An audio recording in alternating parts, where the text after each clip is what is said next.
नवी मुंबई के पनवेल स्थित राज्य सरकार के उप जिला अस्पताल में मानवता को शर्मसार करने वाली एक घटना सामने आई है। तुर्वे निवासी एक महिला के इलाज के दौरान मौत के बाद पोस्टमार्टम हाउस में कफन के नाम पर 500 से 600 रुपए की मांग किए जाने का आरोप लगा है। क्या है पूरा मामला, आपको बताते हैं। मृतिका के पति किरण बोड़के के अनुसार मंगलवार को उनके पति का उपचार के दौरान निधन हो गया, जिसके बाद शव को पोस्टमार्टम के लिए पनवेल के उप जिला सरकारी अस्पताल भेजा गया। परिजनों का आरोप है कि वहां मौजूद कर्मचारियों ने शव को कफन में लपेटने के लिए 600 रुपए की मांग की, जिसे आर्थिक तंगी के चलते कम करने की बात कही गई।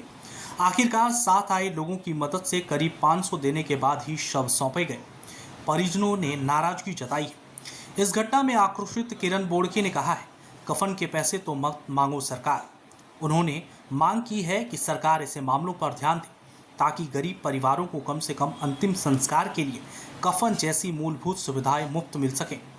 घटना के बाद स्थानीय लोगों में भारी नाराजगी देखी गई है। लोगों ने इस संवेदनशील और भ्रष्टाचार का उदाहरण बताया है। सोशल मीडिया पर भी इस मुद्दे को लेकर प्रतिक्रियाएं सामने आई है। फिलहाल इस मामले में अस्पताल या प्रशासन की ओर से कोई आधिकारिक बयान सामने नहीं आया है। यह घटना एक बार फिर सरकारी अस्पतालों में व्यवस्थाओं पर सवाल खड़े करती है, जहां दुख की घड़ी में भी आम लोगों को आर्थिक और मानसिक परेशानियों का सामना करना पड़ रहा है।